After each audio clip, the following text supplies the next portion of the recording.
রমজানকে ঘিরে বছরের পর বছর চলতে থাকা অস্থিরতা নেই নিত্য পণ্যের বাজারে। স্বাভাবিক রয়েছে প্রায় সব ধরনের পণ্যের সরবরাহ ও দাম। তবে সয়াবিন তেলের সংকট যেন কাটছেই না। বাজার নিয়ে স্বস্তিতে থাকা সাধারণ মানুষের সব ক্ষোভ যেন সয়াবিন তেলে। বিক্রেতাদের দাবি, অস্থিরতার জন্য দায়ী সরবরাহকারী প্রতিষ্ঠানগুলো। নাইম কামালের রিপোর্ট।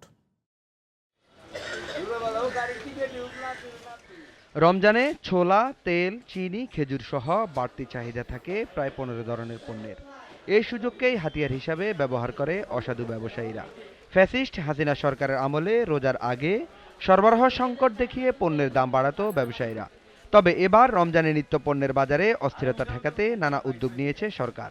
আমদানিতে শুল্ক ছাড়, বাজার মনিটরিংয়ে অস্থিরতা নেই নিত্য পণ্যের বাজারে।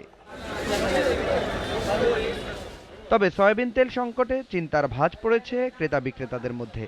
বাংলাদেশ ব্যাংকের তথ্য বলছে চাহিদার চেয়ে বেশি এলসি হয়েছে সয়াবিন তেলের। এনবিআরের তথ্যে দেখা গেছে চাহিদার তুলনায় আমদানি হয়েছে 1.5 লাখ টন বেশি। তবে ব্যবসায়ীরা বলছেন চাহিদা মতো পণ্য পাচ্ছেন না তারা। যদিও কিছু দোকানে সয়াবিন তেল লুকিয়ে রাখার দৃশ্য ধরা পড়ে জিটিভির ক্যামেরায়।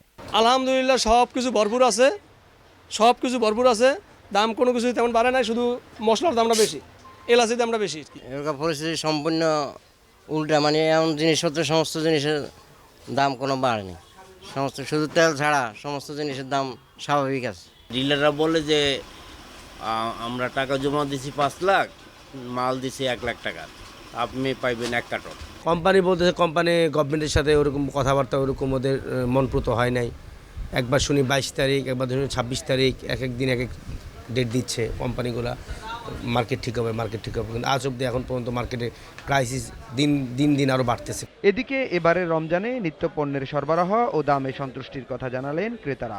পুরো রমজানে বাজার স্বাভাবিক রাখতে মনিটরিং আরও জোরদার করার দাবি তাদের। বাজার মনিটরিংটা যেন কর্তৃপক্ষ যেন প্রপারলি সেটা মনিটরিং করেন, সেটা আমাদের অনুরোধ থাকবে। কারণ আমরা যারা সাধারণ মানুষ, আমাদের উচিত হবে যে আমরা কি চাই। আমরা চাই হলে আমাদের যে নিত্য প্রয়োজনীয় যে দ্রব্যগুলো আছে সেই দ্রব্যগুলো যেন আমরা একটু কম দামে পাই। এবারে বাড়ে নাই, হুট করে বাড়ে নাই, মোটামুটি যেভাবে আছে ঠিক আছে। খেজুর বলেন, বুটকর্ন, ছোলাকর্ন আগের রেটে আছে, বাড়ে নাই। রোজায় নিম্ন ও মধ্যম আয়ের মানুষদের স্বস্তি দিতে বাজার মনিটরিংয়ে সরকারকে আরও কঠোর হওয়ার পরামর্শ বিশ্লেষকদের। Naim Kamal, GTV news, Dhaka.